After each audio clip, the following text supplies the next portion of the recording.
Well, hello, and thanks for watching another episode of ARFCOM News, your twice-weekly dose of the finest 2A propaganda. An Indiana man is going to prison for cramming a gun into his prison wallet. Christopher Boyd was arrested after a car he was riding in was pulled over for an obscured plate. The cops pulled him, the driver, and another passenger from the vehicle and searched them all. They found a small baggie of pills in Boyd's shoe, which he said were Percocets for treating the pain from a bullet lodged in his spine. My neck, my back, my neck and my back. Oh. At the county jail, he was seen to be clenching his butt cheeks and walking with a limp, so they put him through a body scanner, which located a bag of wacky tobacco tucked next to his nads. When they tried to relieve him of the reefer, he tensed up and refused to comply and was lowered to the ground. That's when an officer spotted the handgun in Boyd's butt, which turned out to be a Smith & Wesson .380 caliber bodyguard. As small as the bodyguard is, that's still gotta be uncomfortable, to say the least. Which is why Smith & Wesson is rolling out the new Booty Guard, chambered in 17 down low. 50% smaller than the Bodyguard, it's optimized for deep concealment with a radical carry melt treatment all over. It has no sights or other protrusions, and the front is contoured to make holstering as comfortable as possible. One thing that's really bugging me about this story is, though, when did he keister the heater? Was he just riding around with it, rolling in the deep, so to speak, or did he start shoving it up there when the disco lights came on? What do you folks think? Comment below. While y'all ponder that, please also consider how it would be impossible for us to produce quality 2A propaganda without sponsors, so let's pay some bills. Today's video is sponsored by TNVC.com, your source for good old-fashioned all-American night vision, just like Mom used to make. Do you like seeing the boogeyman hanging out with cryptids rolling dice in your front yard? I know I do. If you want to see all the crazy things happening right outside your house, check out TNVC.com. And by Vault Pro, proudly manufacturing the finest American-made safes, vault doors, safe rooms, and storm shelters. When you buy from Vault Pro, your safety, security, and privacy is their only priority.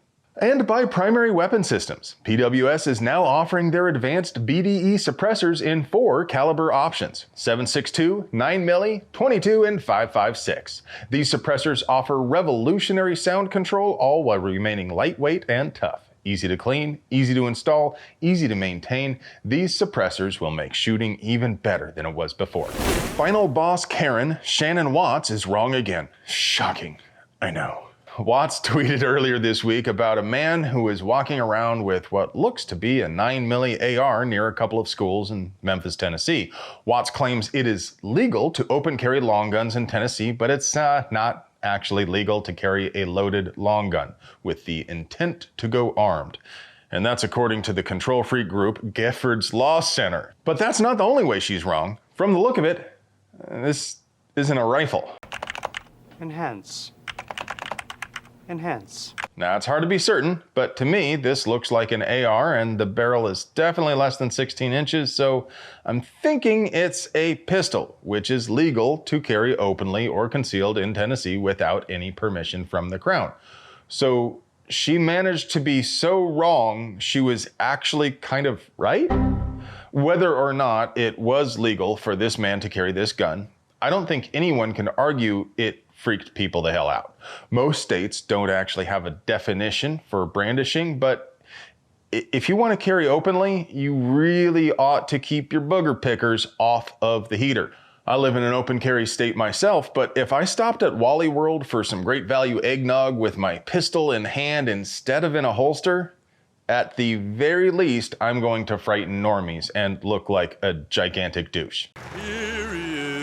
The biggest douche of the universe. Generally speaking, I don't think it does our movement much benefit to open carry an AR in a suburban neighborhood. But if you are going to do it, leave it slung and don't fiddle with it. Some people called 911 and police looked for the guy, eventually catching up with him at his house, but police said no laws had been broken and no arrest was made. Apparently, he was a candidate for mayor and received some death threats, which is why he was carrying the gun. In a text message he sent to a local news station, the man said, "I overreacted and I open carried on my way to and from work, and people freaked out, and to be honest, I don't blame them." What do you folks think? Legal or not, do you think it helps the gun rights movement to carry guns openly in public? We broke records again for gun sales last week. Almost 215,000 background checks were performed on Black Friday, which is 5.5% higher than the previous record set in 2017, which I call a hell of a good start. Since the dawn of time, only 2 other days saw more background checks performed at all. I should point out the number of background checks doesn't exactly equal the number of guns sold, because more than one gun can be transferred with a single background check, and in some states you can skip the instant background check if you have a concealed carry permit. That said, the number is generally reflective of the rate of gun sales, and the more guns are out there, the more people who own firearms, the harder it is for the control freaks to fool the public into passing restrictive laws. Real ATF heroes! The brave men and women of the ATF filed charges against a Wyoming man for having some ammo because he is a convicted felon. The press release didn't say what his previous conviction was for or what he was in custody with the locals for, and these DOJ press releases normally trip over themselves to mention any real crimes, especially stuff about fentanyl or meth or something like that, anytime they can, so I'm guessing it's nothing very juicy. It also doesn't mention anything about charging him with felon in possession of a firearm, so it certainly looks like all this guy did was get caught with some ammo rattling around in his car somewhere. If convicted, he could do 15 years in prison. I don't know, maybe he's a really bad man who did really bad things, but if that's the case, why did they let him out in the first place? Regardless, I think we can all sleep more soundly knowing the heroes of the ATF are out there bravely filing charges against someone who had some bullets. Sure, they don't do any real police work themselves, but they bravely filed paperwork. President Poopy Pants is making noises about finishing the job he started by restricting access to self-defense firearms for peaceable Americans. While he made no specific promises, his campaign is heating up and his staffers are circulating memos and press releases to remind voters that draconian gun control remains a key plank in his platform. He is particularly interested in having another go at a salty boy ban.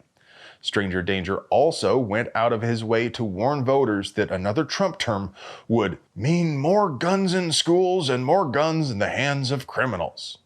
Maybe somebody ought to tell him the Republican primary hasn't even been held yet, so he doesn't know he's going to be running against Trump. For all we know, the GOP might nominate someone who would really stand up for gun rights. And now, for your moment of zen.